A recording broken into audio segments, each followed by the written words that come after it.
Hello बच्चों, EMC में आपका स्वागत है। अब देखिए, हम आपको उस दिन हमने लिखाई थी कुछ परिभाषाएं संख्या पद्धति की, कितने प्रकार की संख्याएं होती हैं। अब हम एक्सरसाइज 1.1 आपकी शुरू करने जा रहे हैं। इसमें देखिए कुछ महत्वपूर्ण बातें हैं, वो नोट करेंगे आप। नंबर 1, किन्हीं दो परमेय संख्याओं के बीच अनेक परमेय संख्याएं होती हैं। अनेक का मतलब अनंत।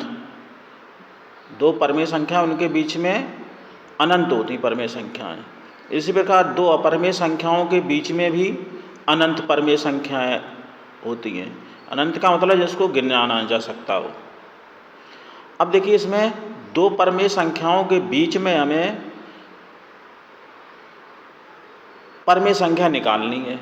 तो दो संख्याएं ए व बी के बीच में परमेय संख्या ज्ञात करने का फॉर्मूला होता है 1/2 ब्रैकेट में a + b। ये तो आपका फॉर्मूला हो गया। अब देखिए, क्वेश्चन नंबर 1 है। क्वेश्चन नंबर 1 है, क्या शून्य एक परमेय संख्या है? क्या इसे p/q के रूप में निरूपित किया जा सकता है? तो देखो, शून्य एक परमेय संख्या होती है क्योंकि इसको p/q के रूप में लिखा जा सकता है। हमने पिछली वीडियो में परमेय संख्या की परिभाषा लिखाई थी। परमेय संख्या की परिभाषा लिखाई थी, ऐसी संख्या जिसको p/q के रूप में लिखा जा सकता हो परमेय संख्या कहलाती है, जहाँ पर p व q दोनों पूर्णांक संख्याएं हैं।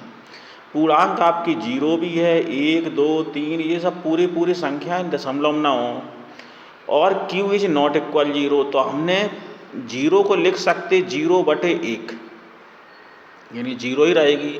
तो यहाँ इसको p/q के रूप में लिख गई। यहाँ पर p 0 है, q बराबर 1। परिभाषा में लिखा है q 0 नहीं होना चाहिए, तो नॉट इक्वल है, q का मान 1 है, इसलिए ये आपकी परमेय संख्या है।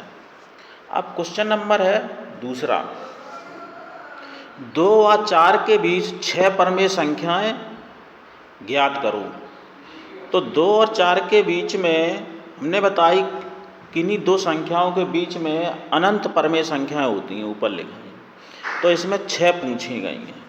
तो कैसे निकालते? फॉर्मूला आपका 1/2 a + b। तो हमने a का मान 3 है, b का मान 4 है। तो पहली संख्या इनके बीच में निकालो। तो 1/2 a + b। 1/2 a का मान 3 + 4, यानी 3 और 4 जोड़ेंगे 7/2, ये गुणा हो गया बाहर। तो पहली इनके बीच में आ गई, ये देखो इसके बीच में आ गई 7/2, ये परमेय संख्या यानी p/q के रूप में है। अब किसके 3 और 7 बीच ये दो संख्याओं के बीच में निकालो। तो 2 व 7/2 के बीच में फॉर्मूला वही लगेगा। तो 1/2 a की जगह 3 है, b की जगह 7/2। तो 1/2 इसका लासा लेंगे, 3 दूनी 6 + 7 यानी 13/4, 2 दूनी 4, ऊपर 13। ये संख्या किसके बीच में आ गई? अब 3 और 7 के बीच में हमने लिख दी 7/2 और 4 लिख गई। अब संख्याएं 2 हो गई। अब इधर से निकालो 7/2, ये वाली 7/2 और 4 के बीच में निकालो। तो a बराबर 7/2 और 4, क्रम बनाइए। तो फॉर्मूला इसी प्रकार 1/2 7/2 + 4 बराबर 1/2 गुणे, इसको सॉल्व करेंगे तो ये कितने हो गए? 8, यानी लासा लेंगे तो 2 का गुणा हुआ 8 + 7 बराबर 15/2, यानी 15/4 हो गई। ये आपकी तीसरी परमेय संख्या आ गई। तो संख्याएं बन गई, बीच में देखो 3 हो गई। 3 यहाँ पर आई 13/4, फिर 7/4, इधर 15/4।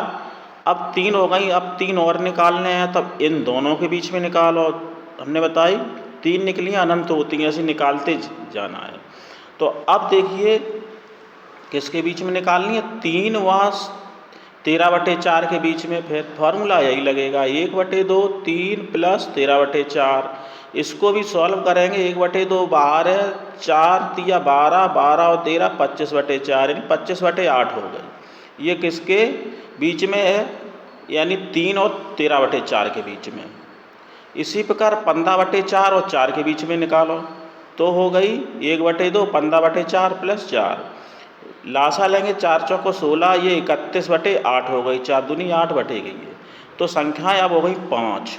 देखो 3, 25/4, 7/2, 15/4, 31/8 और ये 4 हो गई। अब 2 और रह गए। अब हम निकालेंगे 25/4 और 7/2 के बीच में। तो अब देखो इनके बीच में यही फॉर्मूला लगा दो। तो इसी प्रकार ये निकला 1/2, 25/4 प्लस 7/2, तो एलसीएम लेंगे 4। तो यहाँ 25 आया, यहाँ 2 का गुणा ऊपर करेंगे 14, तो हो गई 39/4 दूनी 8। अब संख्याएं हो गई आपकी 5।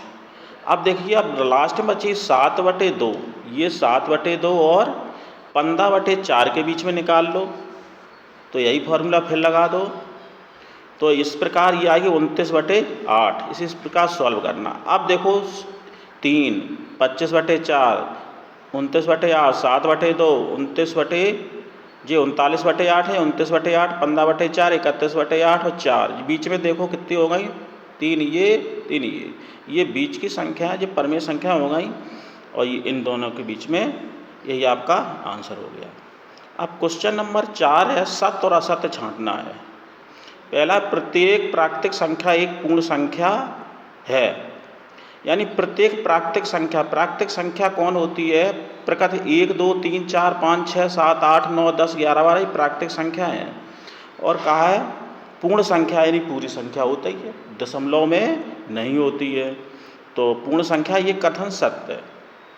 प्रत्येक पूर्णांक एक पूर्ण संख्या होती है। पूर्णांक का मतलब हमने पूर्णांक की परिभाषा लिखाई थी, तो ये भी आपका सत्य है। पूर्णांक यानी पूरा अंक, दशमलव ना हो, ना भिन्न में हो, तो ये पूर्ण संख्या है, पूरी या अधूरी नहीं है। ठीक। तीसरा है, प्रत्येक परमेय संख्या एक पूर्ण संख्या होती है, ये असत्य हो गया। प्रत्येक परमेय संख्या का मतलब पूर्ण संख्या क्यों नहीं, वो बटे में लिखी जाती है परमेय संख्या p/q में, तो ये असत्य है। अब क्वेश्चन इसी प्रकार आपको होमवर्क में दे रहा है। क्वेश्चन नंबर 5वां जो है, 3/5 और 4/5 के बीच परमेय संख्याएं क्या निकालनी है? 5। जैसे हमने ये बताया था ऐसे ही ये निकालनी 5। ये आपका होमवर्क में है। धन्यवाद।